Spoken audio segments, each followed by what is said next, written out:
Assalamualaikum warahmatullahi wabarakatuh. Alhamdulillah wassalatu wassalamu ala Rasulillah wa ala alihi wa ashabihi wa man walah amma ba'd. Baik, anak-anak sekalian rahimani wa rahimakumullah. Insyaallah kita akan melanjutkan materi kita pelajaran akidah. Di sini kita akan melanjutkan kepada pelajaran yang ke-14. Di sini dibawakan bab tentang keterangan bahwasannya ada di kalangan umat ini yang menyembah berhala. Ya, penjelasan bahwasannya di kalangan umat ini ada yang menyembah berhala. Taib. Di sini dalam mukaddimah disebutkan Nabi SAW mengabarkan bahwa kesyirikan akan terjadi pada umat ini sebagaimana telah terjadi pada umat-umat sebelumnya, dan sungguh telah terjadi apa yang dikabarkan tersebut. Ya. Dan pada saat ini, di zaman sekarang ini, kita bisa lihat bagaimana banyak dari kalangan umat ini, umat Nabi Muhammad SAW, yang terjatuh ke dalam kesyirikan. Allah Subhanahu wa taala berfirman, "Alam tara ilal ladzina utu nasiban minal kitabi yu'minuna bil jibti wat taghuti wa yaquluna lil ladzina kafaru haula'i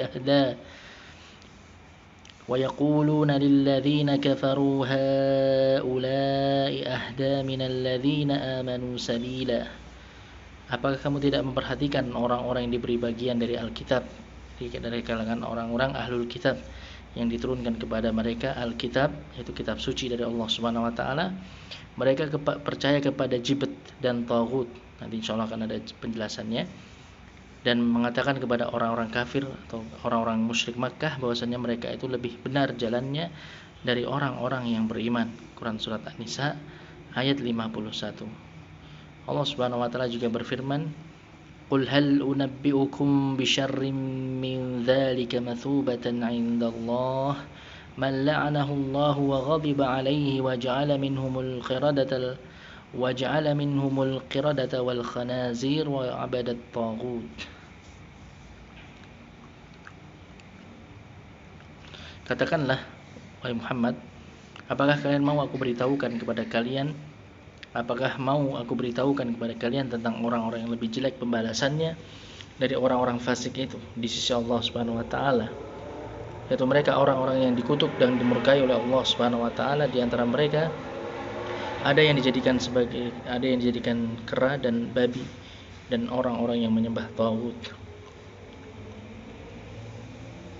Ya. Quran surat Al-Maidah ayat yang ke-60. Kemudian dalam ayat yang lainnya Allah Subhanahu wa taala berfirman, "Qala alladzina ghalabu 'ala amrihim lanattakhidanna 'alaihim masjida." Orang-orang yang berkuasa atas urusan mereka berkata, sesungguhnya kami akan mendirikan sebuah rumah peribadatan di atasnya. Taib, di atas kuburan para ashabul kahfi. Ya, atau bekas peninggalan para ashabul kahfi, ya, orang-orang yang pernah terkurung di dalam gua yang kisahnya disebutkan dalam surat Al-Kahfi. Baik. Kemudian di sini ada beberapa kosakata. Yang pertama authanan. Authanan itu jamak dari wathanun, yaitu semua yang disembah dari selain Allah Subhanahu wa taala seperti kuburan, pohon dan yang lainnya. Wathan lebih umum daripada sonam. Kalau sonam itu khusus untuk patung, ya, berupa patung, ya, jadi berhala berupa patung. Kalau wathan itu tidak hanya berupa patung, tapi juga berupa kuburan, pohon dan yang lainnya. Baik, kemudian nasiban itu bagian. Kemudian al-jibtu, ya, jibtu itu maksudnya adalah kata yang digunakan untuk menyebut patung, tukang sihir dan dukun, itu al-jibtu. Ya, jadi maksud dengan al-jibtu itu bisa berupa patung, sonam, ya, patung atau berhala yang disembah, kemudian tukang sihir ataupun dukun. Tapi kemudian at-taghut itu yang dimaksud di sini adalah syaitan.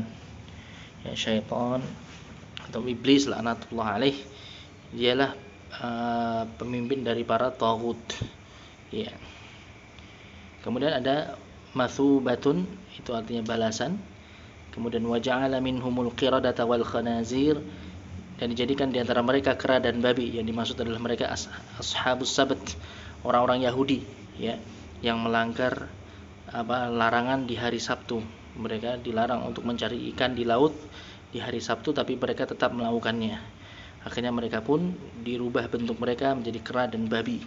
Yang dirubah orang-orang yang masih muda menjadi kera dan orang-orang yang tua menjadi babi sebagai hukuman bagi mereka. Ya, jadi yang masih muda dirubah menjadi kera dan yang sudah tua dirubah menjadi babi. Thayyib, ini hukuman bagi mereka karena telah melanggar larangan Allah Subhanahu wa taala. Thayyib, kemudian kita lanjutkan pokok-pokok pembelajarannya. Sebab turunnya ayat yang pertama tadi ya disebutkan nanti di sini juga, surat An-Nisa ayat 51.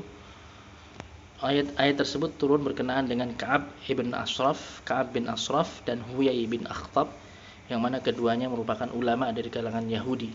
Ya, keduanya merupakan tokoh Yahudi. Ketika keduanya datang kepada penduduk Makkah, keduanya ditanya oleh penduduk Makkah, "Kalian berdua adalah ahlul kitab dan orang yang berilmu. Maka kabarkanlah kepada kami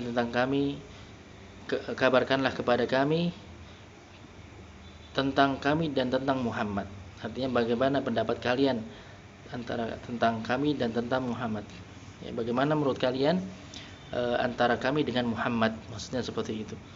Ya, jadi penduduk Makkah, orang-orang Quraisy bertanya kepada kedua tokoh Yahudi tadi, Ka'ab bin Ashraf dan juga Huyai bin Akhtab, ketika keduanya datang ke kota Makkah. Kemudian keduanya pun menjawab, "Kalian lebih baik dan lebih mendapat petunjuk daripada Muhammad." Ya, keduanya mengatakan demikian karena hasad dan melampaui batas. Karena sungguhnya keduanya mengetahui bahwasanya Muhammadlah yang berada di atas kebenaran. Ya, mereka sebenarnya sudah tahu bahwasanya Nabi Muhammad di atas kebenaran.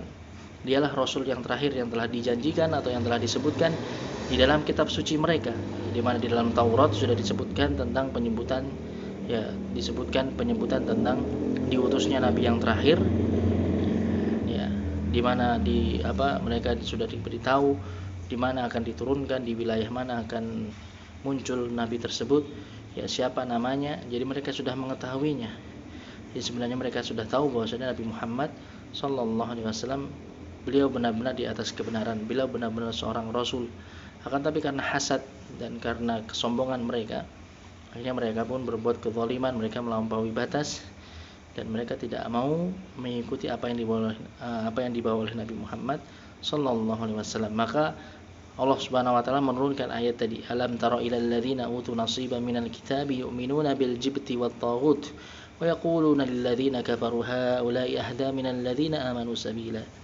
Apakah kamu tidak memperhatikan orang-orang yang diberi bagian dari Alkitab, yaitu orang-orang Yahudi tadi, yang diturunkan kepada mereka kitab Taurat, mereka percaya kepada jibt dan taghut. Ya, karena mereka mengatakan kalian, yaitu orang-orang Quraisy, kalian lebih baik keadaannya dan lebih mendapat petunjuk dibandingkan Muhammad. Jadi dengan ucapan mereka ini, maka dikatakan mereka telah mendukung atau mereka telah percaya kepada jibt. Ya, semua berhala-berhala yang disembah oleh orang-orang Quraisy. Ya, kemudian juga taghut, yaitu peribadatan atau beribadah kepada Allah Subhanahu wa taala, yang tentunya di sini terkait dengan bagaimana mereka mengikuti bujukan-bujukan syaitan yang menyuruh mereka atau mengajak mereka kepada menyembah kepada selain Allah Subhanahu wa taala. Ya, jadi dengan mereka mendukung orang-orang Quraisy, maka Allah Subhanahu wa taala mengatakan mereka sama saja telah percaya kepada berhala-berhala yang disembah oleh orang-orang kafir Quraisy dari kalangan kaum musyrikin Quraisy. Padahal dahulu mereka sangat membenci orang-orang Quraisy, ya orang-orang Yahudi sebelum diutusnya Nabi Muhammad. Mereka sangat benci kepada orang-orang kafir Quraisy yang mereka di atas kesyirikan. Mereka merasa bahwasanya orang-orang Yahudi merasa bahwasanya mereka di atas tauhid dan mereka ingin memerangi kesyirikan yang dilakukan oleh orang-orang Quraisy, dan mereka sudah senantiasa menunggu diutusnya Rasul yang terakhir yang telah disebutkan di dalam kitab suci mereka, yang mana nanti mereka akan berperang bersama Rasul tersebut untuk memerangi orang-orang kafir Quraisy.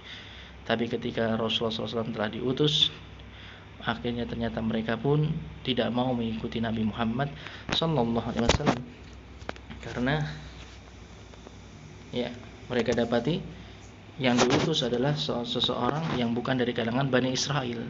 Ya, karena mereka mengharapkan yang diutus sebagai Rasul terakhir adalah tetap dari kalangan mereka, dari kalangan Bani Israel. Tapi ternyata yang diutus adalah Nabi Muhammad yang berasal dari kalangan Bani Ismail, ya, dari anak keturunannya Nabi Ismail, bukan dari anak keturunannya Nabi Ishaq. Taib. Maka ini keadaan orang-orang Yahudi ketika itu.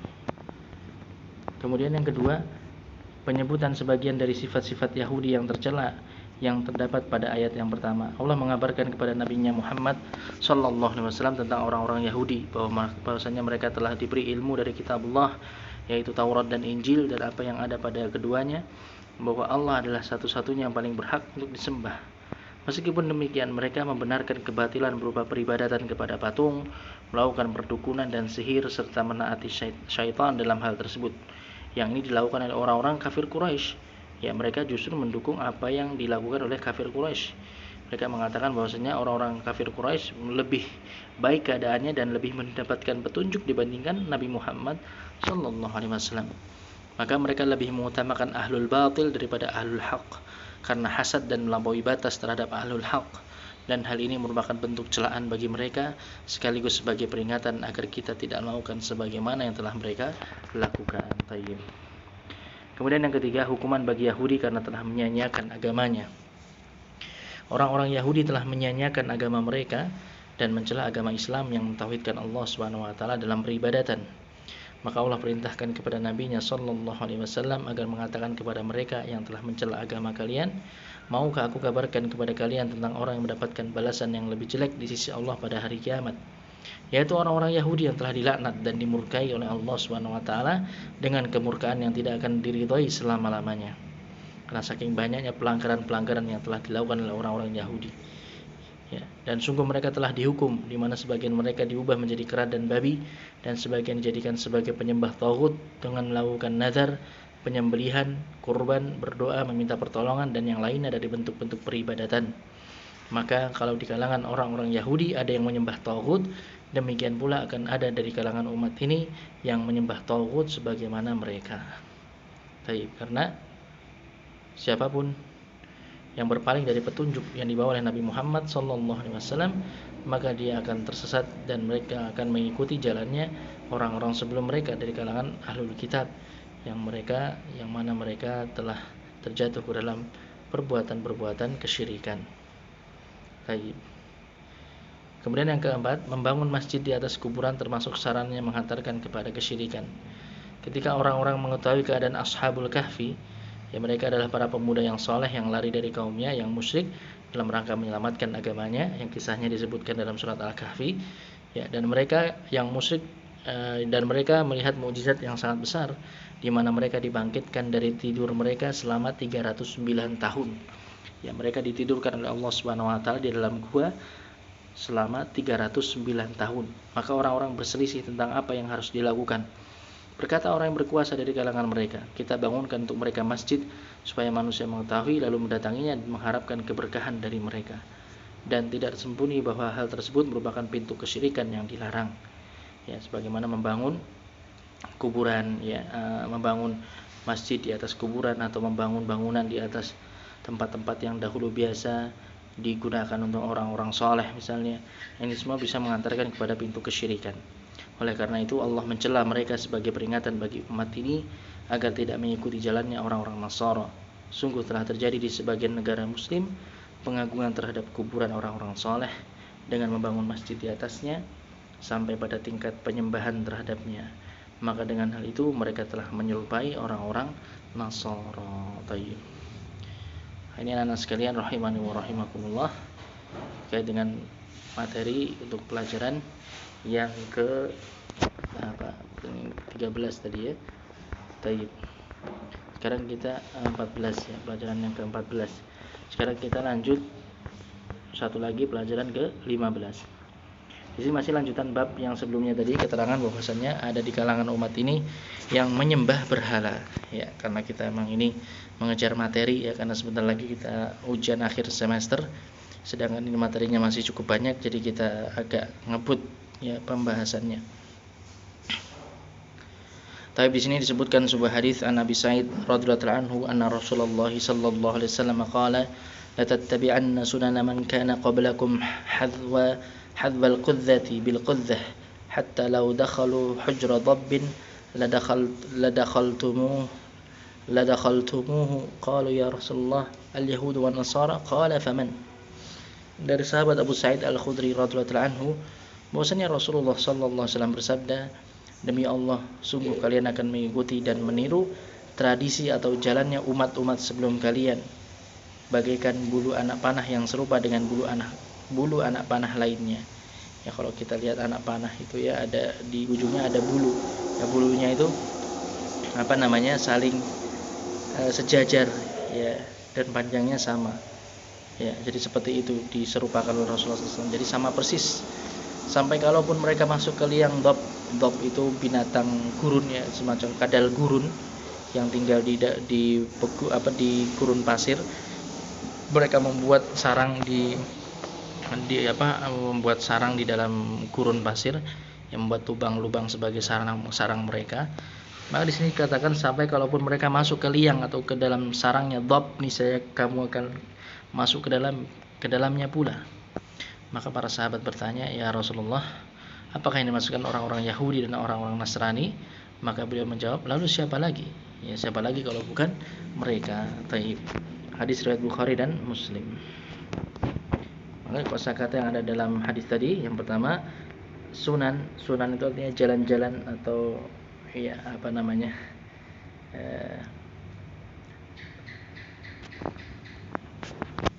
tradisi atau ajaran ya dari orang-orang terdahulu. Jadi jalan-jalannya orang-orang terdahulu ya, maksudnya tadi ya, jadi bagaimana cara mereka dalam beragama ya, perkara-perkara yang terkait dengan syiar-syiar agama mereka. Kemudian hadzwal qudzati bil qudzati, sebagaimana samanya bulu anak panah. Jadi sama persis ya panjangnya, kemudian sejajarnya ya tersusun rapi. Jadi sama antara satu dengan yang lainnya. Jadi Rasulullah SAW menyebutkan bahwasanya umat ini akan mengikuti jejaknya umat-umat terdahulu. Mereka akan melakukan apa yang dilakukan oleh umat-umat terdahulu, termasuk dalam perkara kesyirikan. Baik, maka pokok-pokok pembelajarannya di sini yang pertama, kesamaan orang-orang bodoh dari kalangan umat ini dengan ahlul kitab. Bahwasanya Nabi SAW bersumpah bahwa umat ini akan mengikuti jalannya orang-orang Yahudi dan orang-orang Nasara. Beliau bersabda, la tattabi'anna sunana man kana qablakum. Demi Allah, sungguh kalian akan mengikuti dan meniru tradisi atau jalannya umat-umat sebelum kalian. Maka umat ini mengikuti jalannya Yahudi dan Nasara sampai menyerupai dan menyamai mereka seperti samanya bulu yang ada pada anak panah. Dan tidak ditinggalkan satu pun dari apa yang telah dikerjakan oleh mereka, kecuali umat ini juga mengerjakannya. Sampai beliau menggambarkan seandainya mereka masuk ke lubang binatang dhab, pasti umat ini juga akan mengikutinya. Hal ini karena kuatnya umat ini dalam menempuh jalan orang-orang sebelumnya. Jadi karena benar-benar persisnya atau benar-benar umat ini mengikuti jalannya orang-orang sebelumnya atau umat-umat sebelumnya.